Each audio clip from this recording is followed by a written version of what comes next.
there, I'm Rachel, the Steadfast Homemaker. I wanted to come on and just show you a couple of things that I frequently make in my home. And the first thing really is my seasonings. So I buy a lot of store-bought seasonings. In garden season, I grow my own herbs. Not a lot though. I had really a lot of good success last season with basil and with oregano. I don't have quite enough yet in my garden to do all of my own, but I do want to work towards that. But I like to have some pre-made taco seasoning and some pre-made ranch. So I thought I'd bring you along with me as we make those.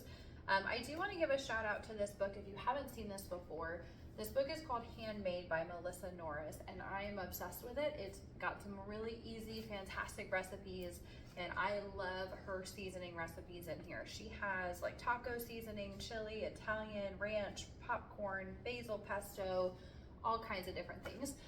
I've tried several of them, and I will post a link to her book below in the description here for you. But I'm going to use her recipe to walk you through some taco seasoning and some ranch today, just because those are my most frequently used, and then I leave them on my counter, and I just scoop a little bit out when I'm making any tacos, which we do Taco Tuesday every week, so we use a lot of taco seasoning. And then I love our ranch seasoning. You can mix it with a little Greek yogurt or sour cream if you wanted to have like a ranch dip. And then I also use it a lot on wings. So when I make my air fryer wings, I season it with the ranch and we kind of use it from there. So all I have here is a mason jar. You can use any size that you want. You can double this recipe, you can triple it, you can do whatever you want.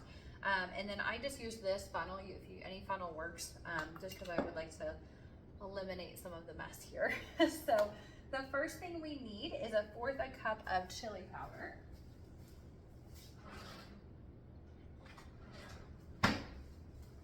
Okay, so 1/4 cup here for my chili powder. And again, you can use whatever seasonings, if you have a different brand you like. This is honestly just Great Value Walmart brand here, which is perfect. That kind of finishes up that bottle for me. I'm gonna put just a little bit left there. Perfect. So 1/4 cup of chili powder. We need 2 tablespoons of cumin. And I like to get these seasonings when they're on sale at other stores too. So Publix often has like buy one, get one for their various different seasonings. So you could certainly, keep an eye out for your local store, whether you have a Publix or a Kroger or any of those. I know they all have some BOGO sales periodically. Okay, so there's my 2 tablespoons of cumin, 1 tablespoon of onion powder, and this one I know is brand new. Ran out again. So a tablespoon here of onion powder.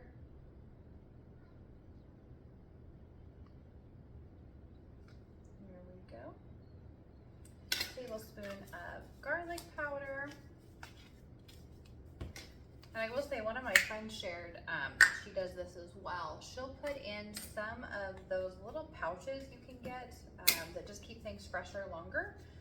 Honestly, we go through ours so fast, I don't need that. But if you were going to be storing yours for a while, then you could certainly put one of those in here, one of those little pouches. Just kind of keeps things fresher longer. And it also keeps it from clumping all together. So certainly an option there. A teaspoon of dried oregano. Now this oregano is some from my garden, so I will just scoop out. It's not very finely chopped, so I do like to kind of just mash it in there a little bit. If you have fresh oregano, you can use that too. I just do oregano and let it dry out. I love the smell of oregano. So I love me some oregano in there. 2 teaspoons of paprika. My paprika, to be very honest with you, is low, and that looks to be about all I've got, so I'm just going to use the rest of that up there. But that would be 2 teaspoons if you have it. And then a tablespoon of salt. Now we use Himalayan salt, and so it's in the grinder thing, but I'm just going to use this for now. If you have other salt that you prefer, we've also used Redmond salt at different times, so that's a great salt to use too. You need 2 teaspoons of ground pepper, black pepper here.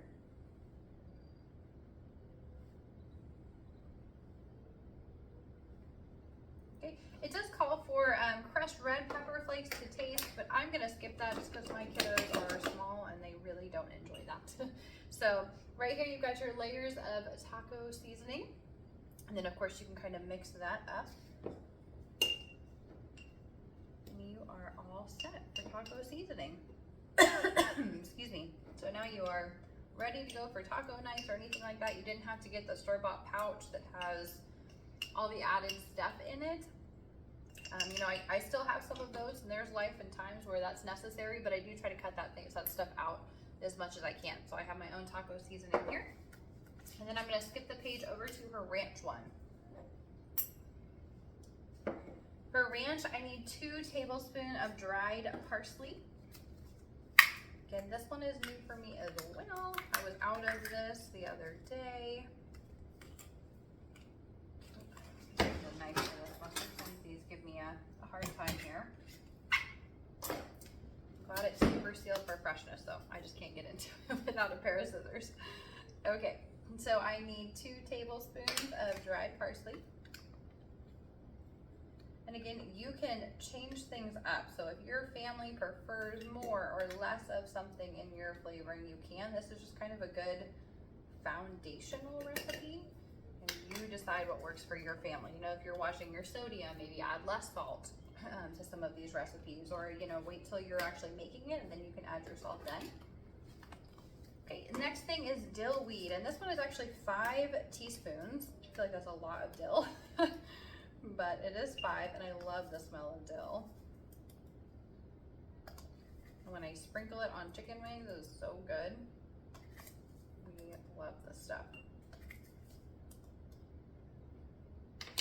Okay, so 5 teaspoons of some dill, a tablespoon of chives. This is not something I keep on hand, chives, but we use it for this recipe, so I don't use it for anything else.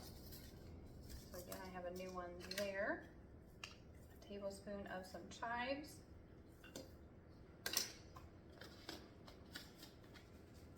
Tablespoon of onion powder and garlic powder. This is my garlic powder going in. Again, if you don't like garlic or not as much garlic, you can change that up however you want. Now I am curious, are there any other seasonings that maybe you guys enjoy making or would feel like your family might use a little bit more? I will say that I have made the chili powder. I do use it, but honestly, we don't eat a lot of chili. We are in Florida, so it doesn't get really cold enough here for us to have a lot of chili, so we don't eat a lot of chili, but I do have it made. I'm just curious what else you guys come up with. I've got half a teaspoon of basil. Of course, I made a little bit of a mess, but that's okay. It's part of the cooking and the cleaning up process here. All right, and then 1/4 of a teaspoon of pepper. And that's it. And you're gonna mix it up for your ranch. And again, this is fantastic on pretty much anything. It's ranch seasoning. Ranch goes great with everything, but if you buy the ranch packets in store, they have not all fresh, clean ingredients, so this is great to just have on hand. I don't have to worry about buying a packet of seasoning or anything like that. You can also marinate chicken or anything with this. Just add a little bit of oil into it, and it'd be a great marinade as well. So again, this all comes from a book. I didn't come up with this, but Melissa Norris, she is amazing. And again, she has lots of other great recipes. So I'll continue to share more from her book as I use it, but hopefully, you know, using some homemade taco seasoning and homemade ranch will just make your